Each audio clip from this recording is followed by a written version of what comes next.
Hello and welcome to I Talk to Ghosts, the podcast that loves to spend a little spooky time with you. I'm your host, Jennifer, a teller of ghost stories and a speaker to the spirits. This week's theme is that of temporal strangeness, tales of lost time, time glitches, and other events that can't be logically explained. It's a little bit of a detour from ghosts, but worth it. As always, I have a new in-studio medium reading to share with you, and after that, let's spend some time at the Seance table. I'll call a spirit close who is connected to someone listening to the podcast. So, if my voice is currently in your ear now, their message could be in your ear soon. That's later on in the episode. Also, a quick spooky announcement. I will be attending the Oregon Ghost Conference on March 22nd through the 24th, 2024, in Seaside, Oregon. Come by that weekend and meet me at my vendor booth. Take some free spooky swag, and I am even performing a live show of the podcast that Saturday night on the main stage. This is my second year at the Oregon Ghost Conference, and I am very much looking forward to it. I hope to see you there. But for now, the spooky. The time is just going to fly by right now.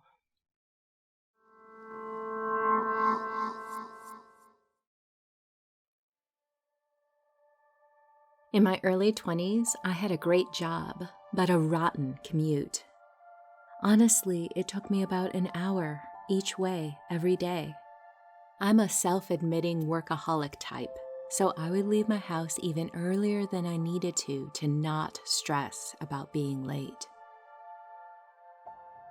One morning, I accidentally overslept and I got up very late. My alarm clock was old and it had died a quiet death during the night, betraying my trust and leaving me with a very hectic morning. Normally, I was in the car by 5:45 to average getting to work before 7 a.m.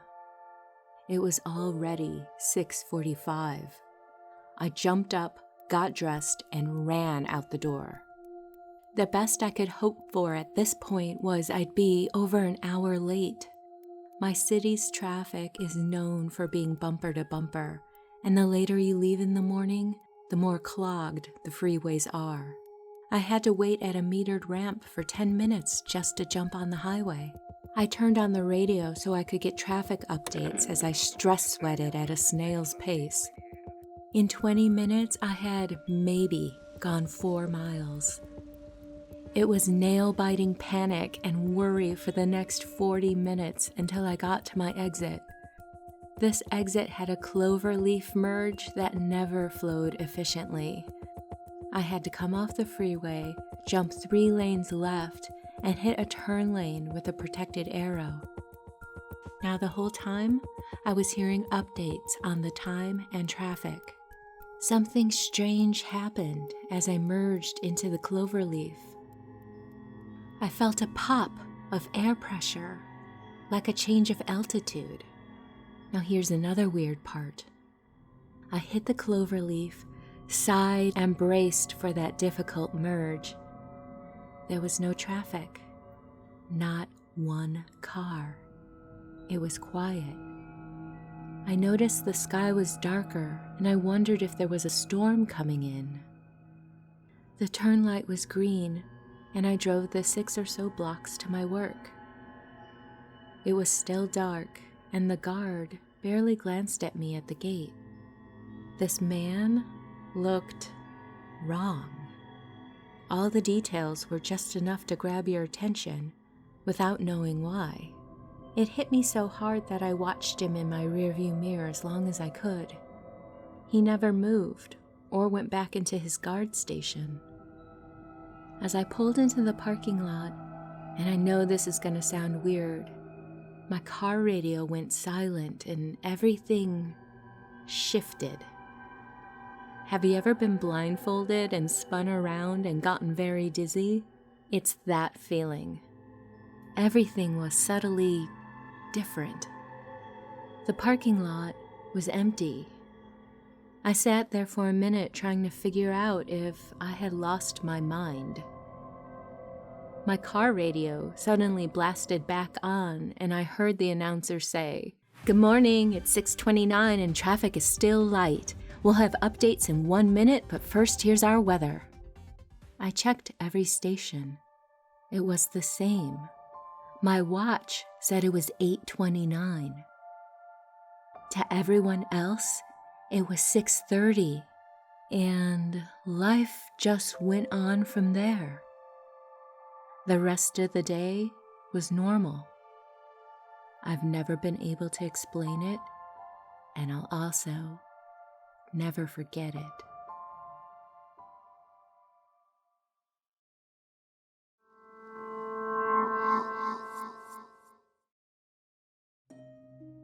In the early 90s, there was an incident that happened when I was around 9 years old that has always puzzled me. I was taking a walk with my parents through our neighborhood, just a normal walk down the sidewalk so we could enjoy the summer day.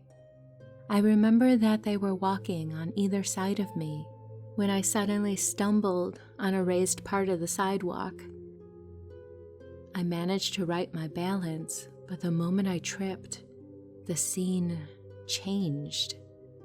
I was a different little girl wearing a dress from the 1950s, and my parents were different people, also wearing clothes from that era as well. My dad was no longer blonde. He had dark hair and was more gangly, and my mom resembled my grandmother when she was younger. The neighborhood around me was also different. I was so confused, and I tried to focus on the people I was walking with, and they seemed to be just staring straight ahead. I didn't even know what to say.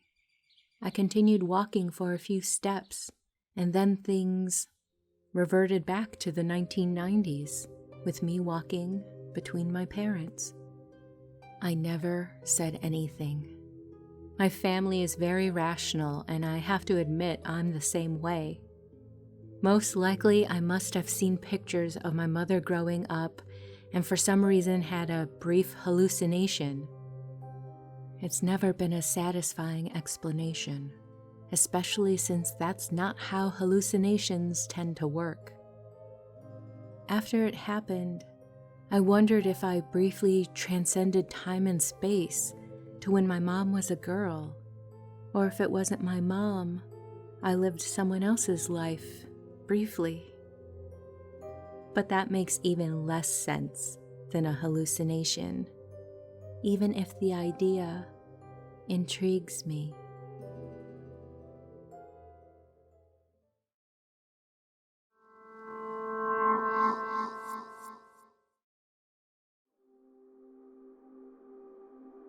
This story takes place back in Ohio in 1981 when I was 20. My dad asked me if I wanted to look at a house that was for rent, and I agreed to go with him to look at it the next day. That morning, we got up very early for an appointment to see this rental. My grandmother was always an early riser, so we stopped by her house at 5 a.m. to say hello and to have a cup of coffee. She inquired what we were doing out so early, and Dad told her we were meeting a realtor at 6 a.m. At 5:30 we left, and we arrived at the property a couple minutes before 6. As we pulled into the driveway, we noticed the yard had not been cared for. The house was a rectangular 2-story dwelling with front windows only on the second floor. It was a quiet, calm day, but we heard kids laughing in the backyard. We figured it was the neighborhood kids from across the street, but we decided to go see what was going on back there. As we approached the back of the house, I saw a swing set there with 2 swings. They were swinging back and forth in opposite directions, but the swings were empty. I looked around and no one was in the backyard. More laughter. I took another quick look around and then glanced back at the swings. They were completely still. My dad asked if I had seen that. I had. We proceeded back to the front of the house. We walked up the porch, and the door was unlocked, so we went inside. My dad flipped on the light switch, but no lights came on. I tried a few with no luck. The inside of the house was weird. There was a large living room with doorways branching off. The living room was like none I had ever seen. It was huge, about 10 feet by 40 feet, with no windows except for a small one in the front door. I went back to where my dad was, and he was trying to open the basement door, but it was locked. My dad asked if I was ready to go, but instead of leaving, he went into the living room and stared out the small front door window for about 4 minutes. I got a strange, eerie feeling, so I decided I wasn't going to explore further. After a few minutes, my dad asked if I was ready to go again, but then he said, "Oh, we hadn't tried that door," but we had. It was the locked door that led down to the basement. He turned the knob, and the door opened. The hair on the back of my neck stood up. Dad flipped the light switch, and it came on. As my dad proceeded to go down the steps, I wondered why the other lights didn't come on earlier. I was hesitant, but I followed him down. The basement was small. There was an old washing machine and a dryer, and not room for much else. Out of the corner of my eye, I saw the light cord moving. The lights went out, and the door slammed shut. It was so dark you couldn't see your hand in front of your face. I felt aimlessly for my dad, and holding his shirt, we went up the stairs. At the top, he stopped and let out a blood-curdling scream. It was absolutely terrifying. I pushed him, and he pushed the door open. All the lights were on in the house, and it was dark outside. When we arrived back at my grandmother's, it was 2:30 in the morning. She asked where we had been all day. We had lost hours in 5 minutes in that basement. Later, we drove past the house, and all the doors were shut, and the lights were out. When I would ask my dad what he had seen, why he had screamed, he wouldn't say. To this day, I don't know what he saw, and I don't want to know. Since then, my dad has passed away, so I guess I'll never know.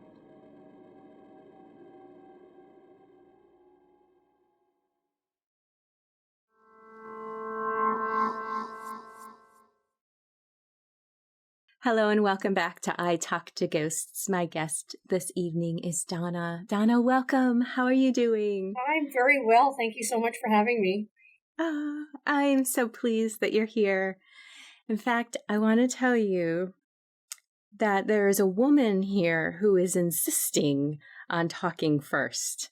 It feels like this is her kind of personality too, where she can be kind of a little bit tenacious. I almost like, wow, you're a bit of a bulldog.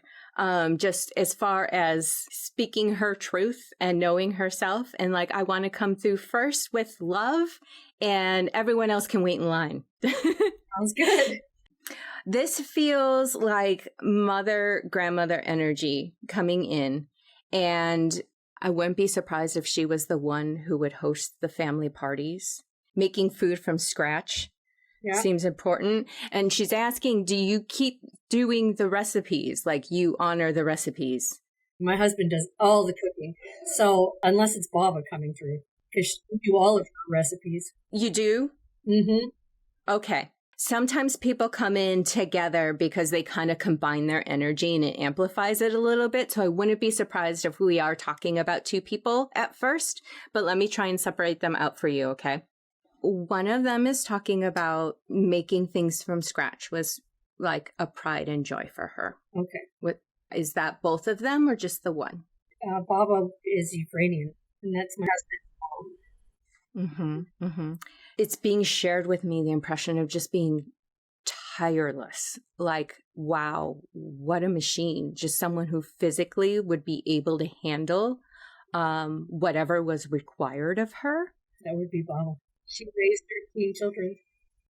Oh my goodness. Okay, yes. It's like this sort of thing where it's like, how are you still going? Mm-hmm. But endless, tireless. Yeah, she ran that farm with an ironclad. Uh-huh.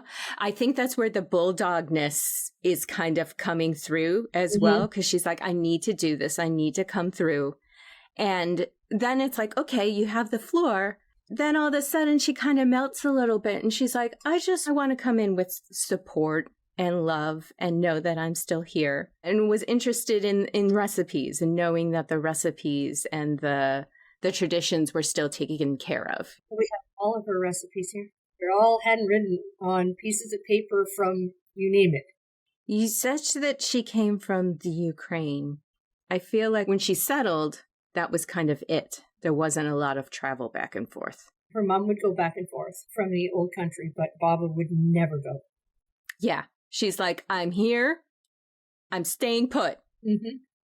Yeah. She would be happy to look, like, observe or hear the stories, but you go check it out. I'm happy here. Mm-hmm. That's exactly what Baba would do. She's sharing that there was a lot of loss in her life. Mm-hmm. Having to just navigate through that was really hard. Did she have to cling to her faith to get through these things? Yeah, she did. Yeah, because some people, they would have lost their faith. Absolutely. And traditions. Yes. And I think that's why the recipes were so important, right? Yeah. Just carrying on with that. And this is how things are done. Mm-hmm. Yeah.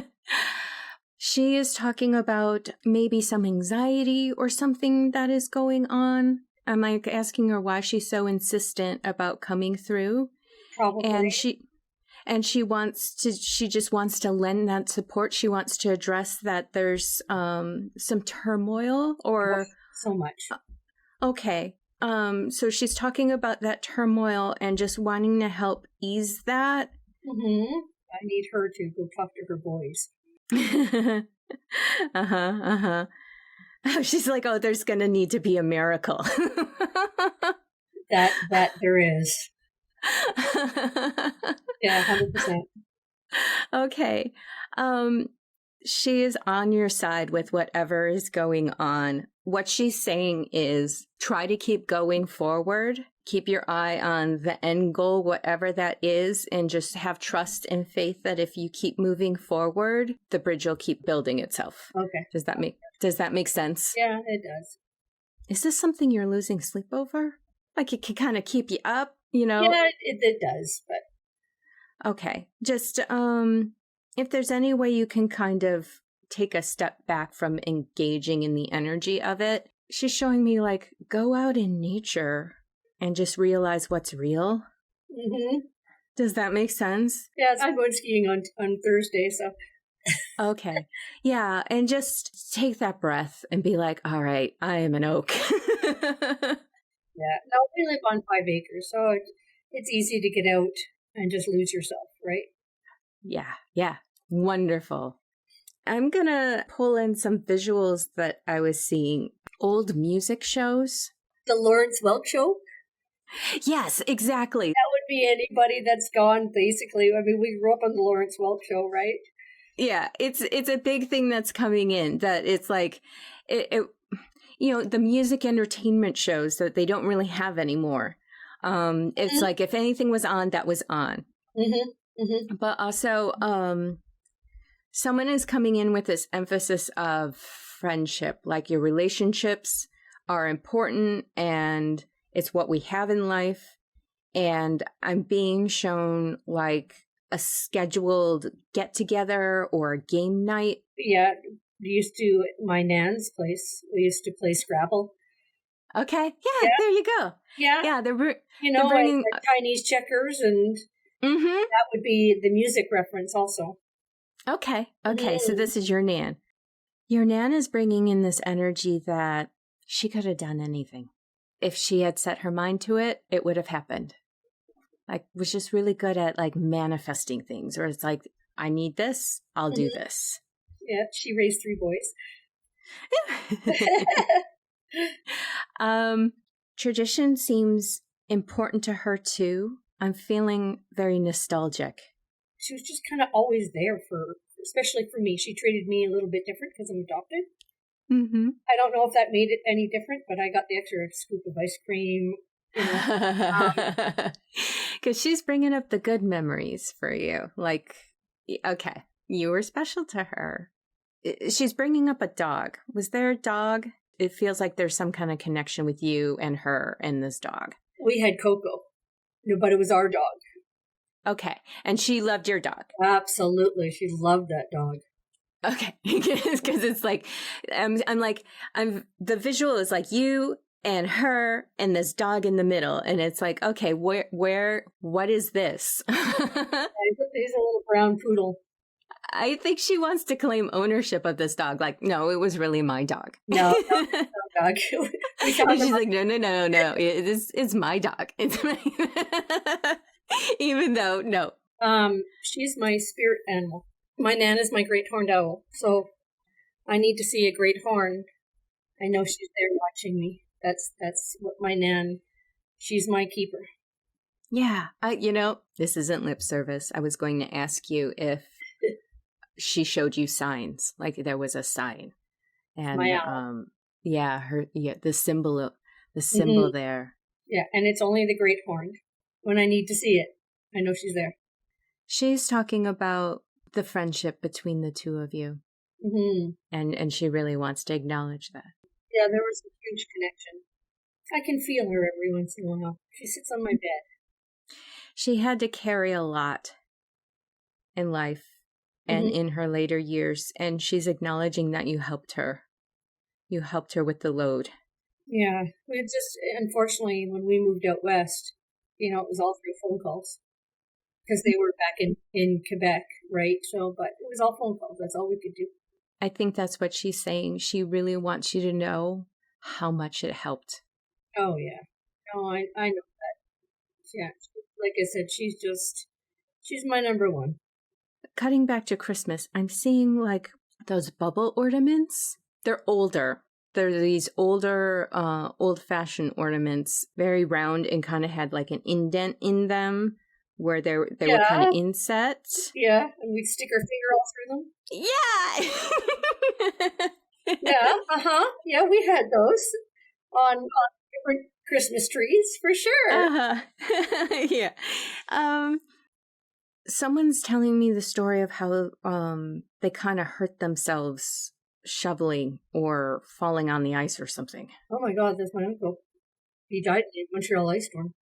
Yeah, in 1998. Yeah. Okay. He died shoveling snow. Okay, yeah. He had health issues before this happened? Oh, he was a heavy smoker. Yeah, it was all of a sudden. It really was. He died in his sleep, from the shoveling of all the snow. Yeah. He's sharing some feelings with me. He seems like a straight-focused guy. He was very steadfast about things. You knew who he was because he was always going to be that way.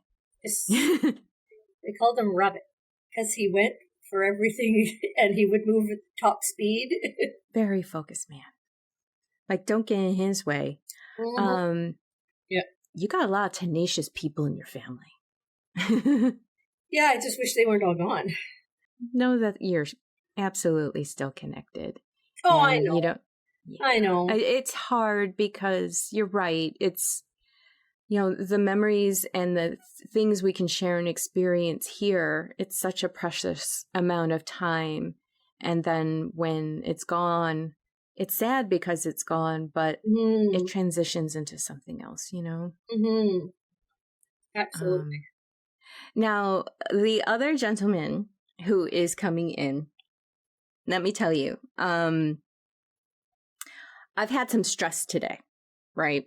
Okay. Because what is it, Monday? Yeah. Mm. And when he came in, he cheered me right up.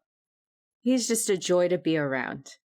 And funny and cheerful, or just like the type of personality that it's like, yeah, everything's all right, Mm-hmm. So who is this for you? Who's coming through? I'm hoping this is Bill. He's joking that he always wore the same clothes. It was kind of his uniform. Oh God, yes. Yeah, because he was always working on stuff at the farm. Really nice guy. Just the type of person who can just cheer you up, because the second he came in, I'm like, oh, everything felt lighter. He's an interesting guy. I think, was he a bit of a jack of all trades? I feel like he had a lot of different interests in life. Mm-hmm. Yep. He was not just one thing, and he doesn't want to be just one thing. I feel like he is someone who would have traveled the world if he could have. Yep. He's trying to encourage you about some changes. Like you're gonna have some successful endings and successful beginnings. Just support yourself through it, and have faith that it's going to be okay. Is that relevant to you right now? You don't have to elaborate on it. Oh, yeah, absolutely. Okay, because he's like, this is why I'm here. I want to come in and just offer that wisdom and support. Some childhood memories of either it feels like a go-kart or a sled, where they were hauling butt. They were going fast. It was just this, and it was it's like daredevil track. All the time. Motorcycles. Skidoo. Okay. It's just this ongoing theme of going really fast. Going very fast. I think that started in childhood with him, where it was like, it's something that just was always something that he couldn't get out of his system. Right. I know you wanted to talk about your ghost a little bit. It feels like there is a lot of energy there, and it can present itself as a bit of a nervous energy in your household, like it's an influence with that. Is there threads of anxiety in your house? Yeah, her son was a criminal. Her son was a criminal? Oh, yeah, he's just a horrible person. So you knew this ghost while she was alive? No, not at all. We knew her husband. So we bought the house from her husband.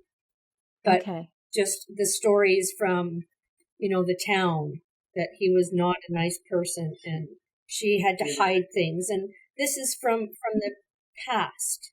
I've been told, that she's hidden things here. And,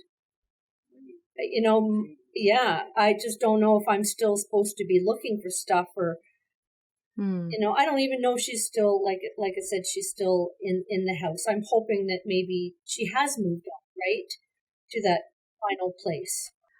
I feel like there are fragments of her energy that could just be reverberating and left behind. And a lot of that is anxiety and worry. So if you ever feel in your household that things are either amplified in that way, or if it's coming out of nowhere and it's just hitting your nervous system, just knowing that could help, where it's like, okay, I'm feeling you, but everything is okay. That's not happening anymore. And just the knowing of where that's coming from and what it is could be really helpful. But you've said it's quieter than it used to be, and that's great.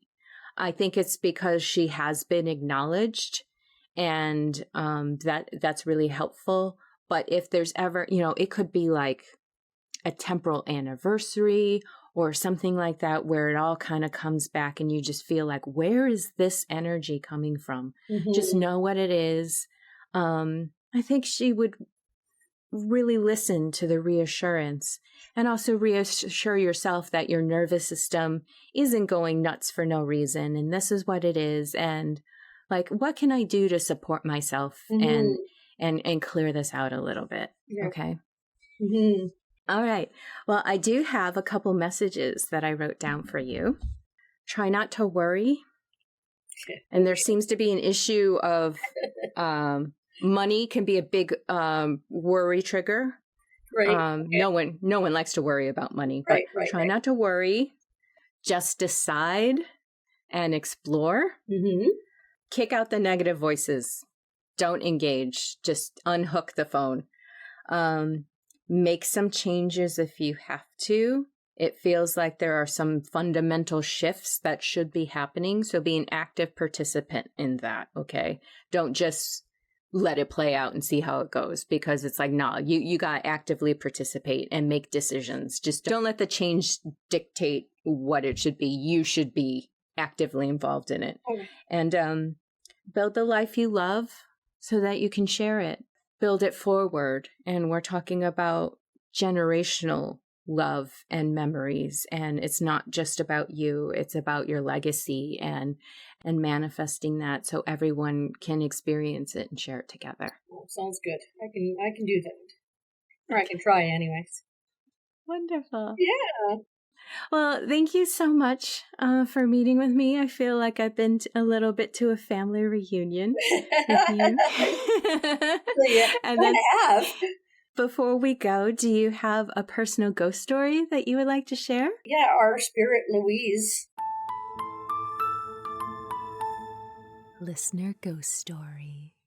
So it kind of all started, I had a workshop in the basement, and I told my kids if I had power equipment going, to make sure you flick on the lights so I don't cut a finger off or, and in my noise headphones, I would have, Mom. So I'd, of course, turn everything off, and they're not there. And then I got tugged on. Wow. And then I would be afraid to go downstairs and work, so I'd bring the dog down with me and her in the back of the, And at that point, we knew that we had somebody with us. Mm-hmm. And we saw... my daughter and I saw a shadow go down the hallway in a flowing robe and into the family room. So I finally decided, okay, I'm going to get a hold of her daughter through Facebook. And I said, send me a picture of your mom. And she sends me a picture of her in her bathrobe on the telephone in the Nook area. And nice. So that's our Louise. And we've embraced her, here. When we pulled her kitchen apart, we got a bit of a push. Mm-hmm. She didn't like me taking the phone table out. Yeah, and we're hoping that, or the message is that she's buried something here, and one of these days maybe we'll find it. Who knows? Yeah. Have you been told whether or not it's inside or outside the house? In. Okay, because I'm wondering about the basement. Yeah, he used to bury everything from her son because he was not a nice character. Yeah, so maybe there's something down there because it's dirt. Yeah. Maybe. Did you ever take a metal detector down there? We've kind of looked around, but haven't had any luck yet. I'm expecting one day that it will just pop up. I'm seeing something in a big jar. Did anyone ever say what it might have been? No, I have no idea. Okay. Like I said, she used to bury money and jewelry. I feel like it's in a glass jar. Okay. Well, we'll keep looking. There's 3 foot of basement down there. It's all dirt. Well, very cool. Yes. Yeah, it is really cool. So I'm just glad that we know, that she's non-threatening or anything like that. No, not at all. Not at all. Like I said, she might bring her anxiety in, but if you know what it is, you can address it.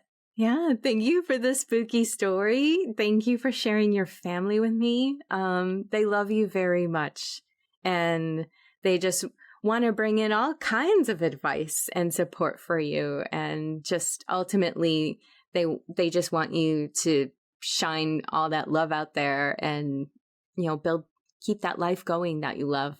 Thank you very much, and like I said, happy birthday. Thank you.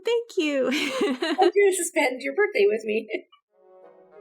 Would you like a free spirit reading with me and record your reading for the podcast? Sign up for your chance to be selected by visiting italktoghosts.com/guest. And as an added bonus, if you don't want to leave your reading up to chance, I'll let you in on a secret. There's a discount offer to book a private session with me, so you can book a date and time for certain. Visit italktoghosts.com/guest for more details. Hello and welcome back to I Talk to Ghosts. I have a message from the spirits this evening, so thank you for joining me at my seance table. Tonight, as I call a spirit close, I will be working with lavender. Lavender is not only a calming spiritual influence, it can be used as a component to let a spirit know to come close and to feel welcome if you set that intention. It also smells really nice. Tonight I have with me a man who is calling himself many things: father, husband, brother. His personality is coming through as very dedicated.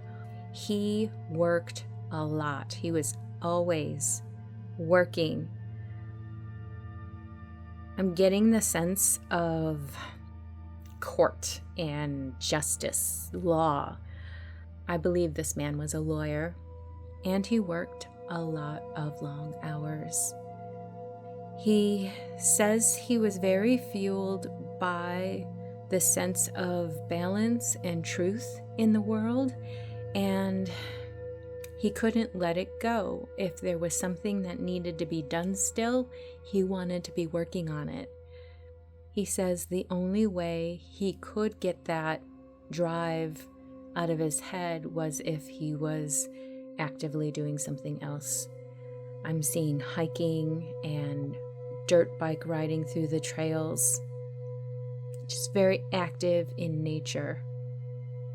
He had a really good sense of humor, and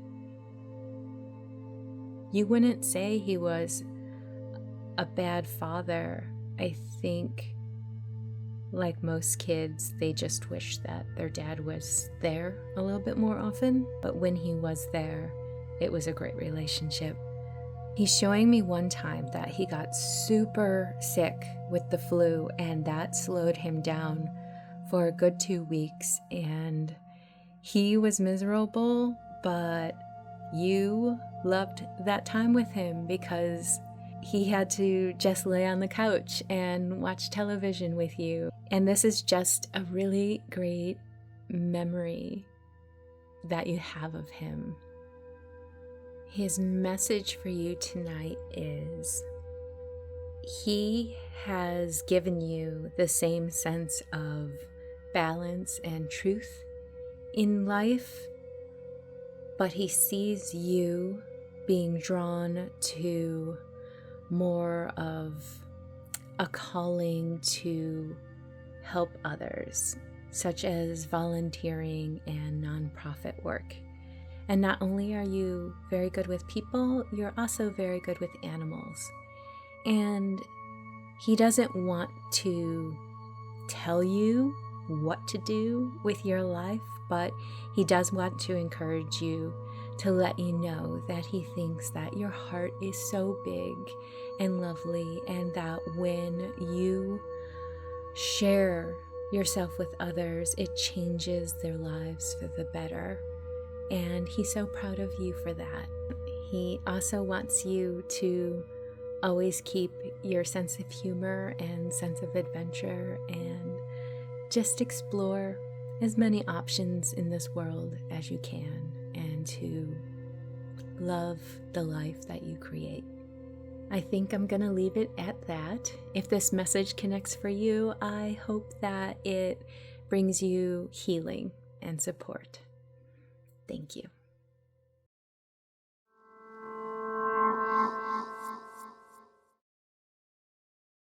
Are you enjoying your ghostly visit? If so, please follow, like, comment, and share. The ghosts may be talkative, but they are lousy at marketing, so every click helps. Tell your friends, and please leave a kind review so that others might join us. The spirits and I thank you.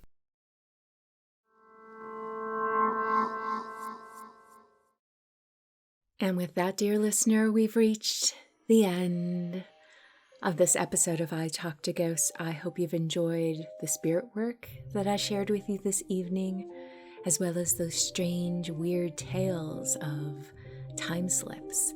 Have you ever had an event like this happen to you? I would love to hear about it, so please reach out and share. In the meantime, wherever you wander off to in this world or the next, just remember, come back and visit with me. Have a lovely evening and good night.